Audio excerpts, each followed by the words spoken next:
I'll always remember the heartfelt conversation I had with my father when I shared the news of my engagement. He pulled me aside, concern etched on his face, and asked if I was truly certain about marrying Stephen. While he acknowledged my love for him, he expressed reservations about whether he was the right match for me. Confused, I pressed him for an explanation. My father told me that, despite Stephen being affectionate and respectful, he sensed something unsettling about him and his mother that he couldn't quite articulate, attributing it to a father's instinct. I was defensive, questioning why he felt that way. My father mentioned that Stephen often boasted about my wealth to his friends, portraying me as a trophy rather than a partner.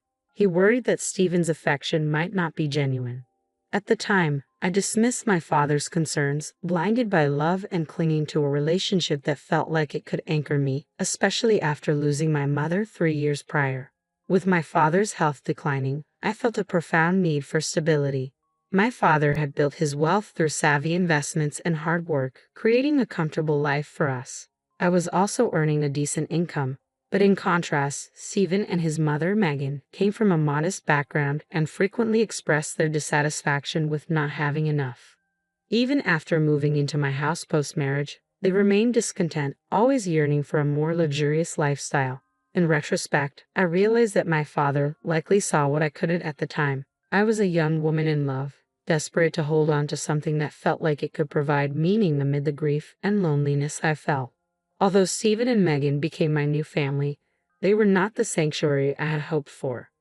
I vividly remember a moment when Stephen and Megan lamented the size of my townhouse in comparison to my father's mansion. "It's such a shame," they said, "that with your dad living in such a grand place, you ended up buying this tiny house." I explained that despite my father's wealth, I was just a regular office worker with a modest income, and buying this house had only been possible with his help on the down payment.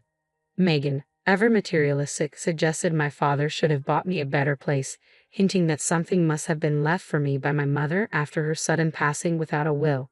I tried to clarify that whatever my mother had left was rightfully my father's and that I was content with what I had, feeling no entitlement to more.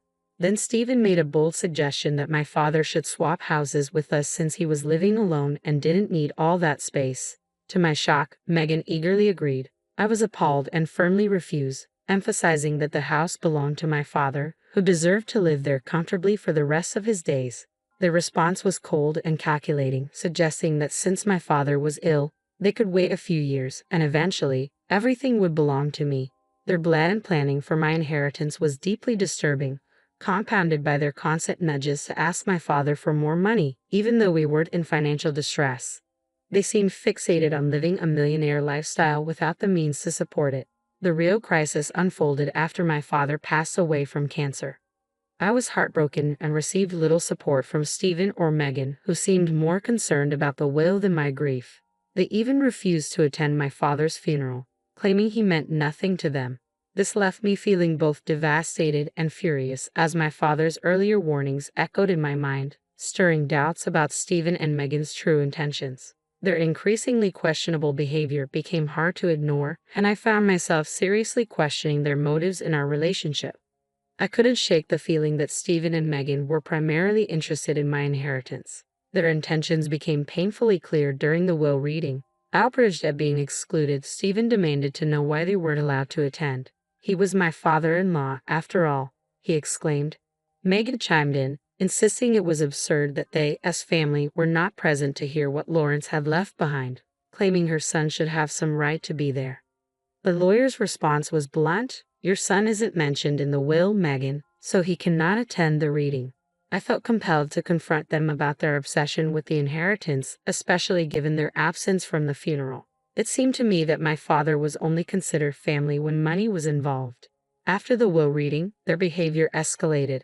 I returned home to face their incessant questions, still grieving my father. They offered no comfort or sympathy, only probing me about the details of the inheritance.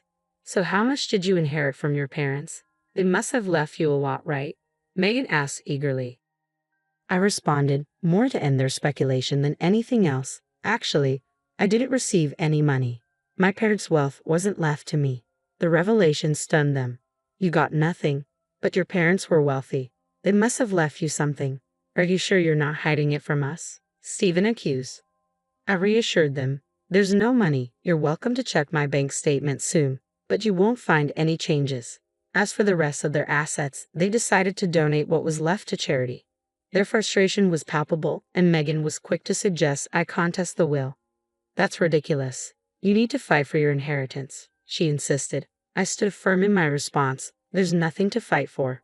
My parents decided to give their remaining assets to charity. I respected my parents' choice, but Stephen and Megan seemed infuriated by my lack of interest in pursuing a fortune that no longer existed. Their anger and disbelief baffled me, but it only solidified my suspicions about their true motivations. I was on the verge of revealing everything, but a nagging doubt held me back. I couldn't shake the feeling that Stephen and his mother were scheming behind my back as they continued to press me for details about the inheritance. I stood my ground, firmly repeating that I hadn't received any money and even suggested I could show them my bank account to prove it. As a month went by, Stephen's behavior changed dramatically. He grew distant and agitated, frequently checking my bank account and badgering me about the inheritance. It became clear to me what his true motivations might be. Finally, I had enough and decided to confront the situation head-on. I showed them my bank statements, confirming that no inheritance had come my way. See? I wasn't lying. There's no secret inheritance, I asserted, hoping this would settle the matter. However, their reaction shocked me. Stephen exploded. All our years of effort wasted.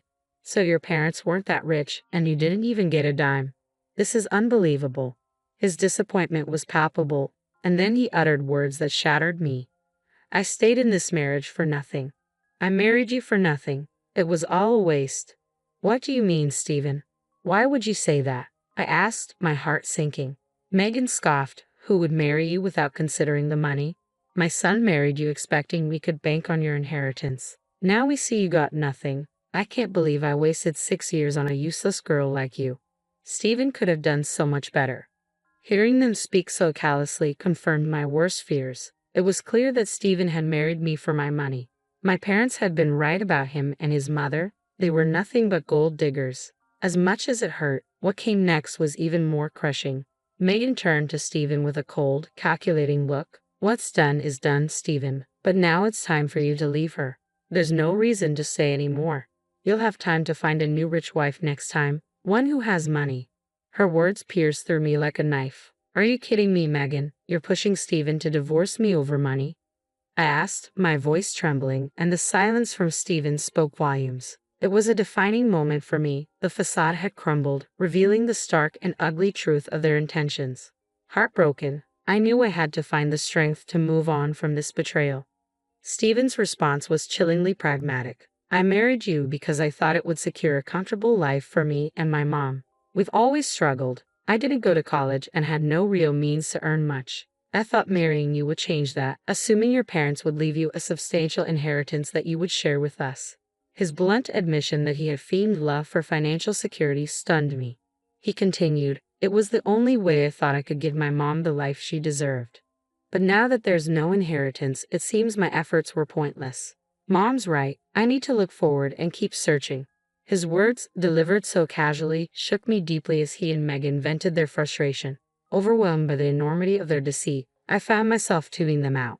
Their lack of empathy and Stephen's sudden shift in attitude were both upsetting and infuriating. I was so angry I wanted to scream, to lash out, but I restrained myself. Instead, I responded calmly, okay then, Stephen. If a divorce is what you want, then that's what you'll get. I've never been one to deny your requests. Consider this a final favor. Megan, ever the antagonist, jumped in. Don't think this means you can take alimony for my son. We'll fight you tooth and nail before you see a cent of that. I replied firmly, you're right, I don't have much money at the moment. So here's what I propose. A mutual divorce with no division of assets or alimony. You don't have much, and neither do I right now. If you forgo alimony, I'll agree to sign and not claim anything further from you. We then discussed the details of our divorce more pragmatically. The conversation was devoid of any emotional connection. It felt purely transactional, reflecting the stark reality of our relationship's dissolution. As we negotiated the terms, I could see that Megan and Stephen were pleased I wasn't creating any drama over the process. Perhaps they were surprised by my composed demeanor, unaware that I was privately unraveling. On my way to work, tears streamed down my face, and I often spent hours crying alone in my car before and after my shifts. Neither Stephen nor Megan noticed my puffy eyes or questioned why my daily routine had suddenly extended. Once Megan realized there was no inheritance in my future, she barely acknowledged my existence, further solidifying my resolve to end this marriage swiftly.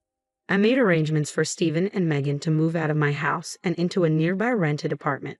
They settled in quickly, and as the divorce proceedings progressed, Stephen, true to his word, did not claim any part of my house. In turn, I chose not to seek alimony. It was a straightforward exchange. On the day our divorce was finalized, I decided to take one last step. I visited their rental to return my wedding and engagement rings. Standing at their doorstep, I said, "I just want to return these. This marriage brought nothing but distress into my life, and I prefer not to keep any reminders of it." Megan scoffed, seizing the moment to taunt me. "Are you sure? You might need the money. It's amusing how you once looked down on our poverty, and now look at your situation. My son is being generous by letting you keep the rings. You might need to sell them when your job falls through." Her words stung, but I retorted with a laugh, which seemed to confuse both Megan and Stephen. "Why would I need to sell the rings for money, Megan? You don't need to feel embarrassed for me. We already know my parents left me nothing. They lost it all to poor decisions, leaving their daughter with nothing, or so you think." My laughter in the face of their cruelty unsettled them. I could see a hint of annoyance in Stephen's expression, perhaps embarrassed by his mother's bluntness. As I turned to leave, their baffled faces signaled that they still hadn't grasped the full extent of my independence and resilience. I walked away, knowing I was finally free from their toxicity and ready to rebuild my life on my terms. Stephen looked visibly puzzled by my laughter, while Megan, annoyed, demanded, "Why the hell are you laughing? Did I say something funny?" Her disbelief only fueled my amusement. "It's truly hilarious how you think I'm destitute, Megan, and even more amusing that you believe my parents squandered their entire fortune." Megan snapped back, convinced of her narrative. "Of course you're destitute. Your parents didn't leave you a penny. They surely ruined your life by not providing you an inheritance." I couldn't help but smirk at her misunderstanding. "I never said I didn't receive an inheritance, Megan. I simply told you I didn't get any money." I nodded, relishing the moment. "Indeed, my parents left me quite the inheritance." Confusion clouded her face. "What the hell does that mean? You have an inheritance?" I continued. "My parents saw right through you and Stephen as the gold diggers you are, so they included a secret clause in their will. They left me no money. Instead, I inherited this entire neighborhood." Megan's shock was palpable. "You own this neighborhood? How is that possible? We would have known about your inheritance. We even signed our lease with an estate manager who didn't mention the owner's name." I replied, "My parents wanted me to wait a year before claiming my inheritance. They wanted to test you to see if you were with me for money or love. You failed that test, and now you won't receive anything from me. The estate manager was appointed by my parents to manage the property until I could claim it. They were very clever, you know." "That's impossible. I don't believe a word you're saying. You're just embarrassed because you have no money." Megan shot back, disbelief etched across her features. Stephen chimed in, skeptical yet curious. "Oh really? Is that what you think happened?" His tone was mocking, but I could sense a hint of doubt. "Well, why don't we just call the landlord and find out from him?" "Go ahead," I encouraged, fully aware of what the outcome would be. With a mix of defiance and desperation, Megan and Stephen called their landlord, who indeed was the estate manager. As they listened, their expressions transformed from confidence to shock. The estate manager confirmed everything I had said. After hanging up, their faces twisted with a mix of anger and panic. "You lied to us," Megan accused, her voice trembling. "You tricked us into thinking you had nothing." Standing there, watching their realization dawn, I felt a strange mix of vindication and sadness. Their obsession with wealth had blinded them to the value of genuine relationships, and now they were reaping the consequences of their greed and deceit. Stephen and Megan stood there, dumbfounded, grappling with the fact that I now owned the entire housing community. "You kept all this wealth to yourself. You tricked Stephen into divorcing you and made sure he wouldn't claim anything." Megan's voice was tinged with desperation and betrayal. I couldn't help but laugh at their feeble attempt to twist the narrative. "It's quite ironic that you're calling me the trickster," I replied, the irony of their accusation not lost on me. "Stephen, you married me under false pretenses, claiming love where there was none. And Megan, you coached him into this and even pushed for the divorce, thinking there would be no financial repercussions for you. If anyone's the scammer here, it's both of you." The truth was simple. They had inquired about my financial gains from the inheritance, and I had answered honestly. This was all a big misunderstanding, wasn't it? But what's done is done. It's curious how you're suddenly interested in rekindling things now that you know about my inheritance. And Stephen, aren't you already courting another wealthy woman? Don't worry, I'll make sure she knows exactly who you are. As the severity of their situation sank in, Stephen and Megan began to plead with me. Stephen even dared to ask me not to interfere with his new relationship if I wasn't willing to give him a second chance. My response was blunt. Get lost. I also informed them that they would be evicted once the property transfer was finalized. Over the following weeks, they repeatedly showed up at my doorstep, begging for forgiveness. Their desperation was palpable, especially since they already had an eviction on their record, making it difficult to find a new place. The only reason they were still on my property was that I had instructed the estate manager to allow it temporarily. Taking action, I reached out to Stephen's new interests and told her everything. She was appalled by their actions and ended things with him immediately, even showing me their exchange of texts as proof of the breakup. After this debacle, when Stephen and Megan resorted to verbally attacking me, I had no choice but to call the police.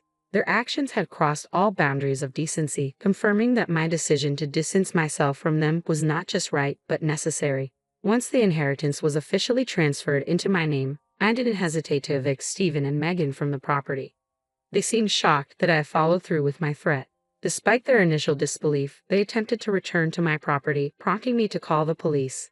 The officers issued them a stern warning, and I proceeded to file for a restraining order to ensure they would stay away. Word of our altercation quickly spread throughout the town, and soon everyone knew about their deceitful behavior. As a result, they found themselves socially ostracized, forcing them to leave the city and try to start fresh elsewhere. Meanwhile, I relished my newfound financial independence, liberated from the clutches of gold-digging leeches. I was finally free to enjoy my life and the wealth my parents had wisely left me, ensuring it would benefit someone who truly appreciated their legacy.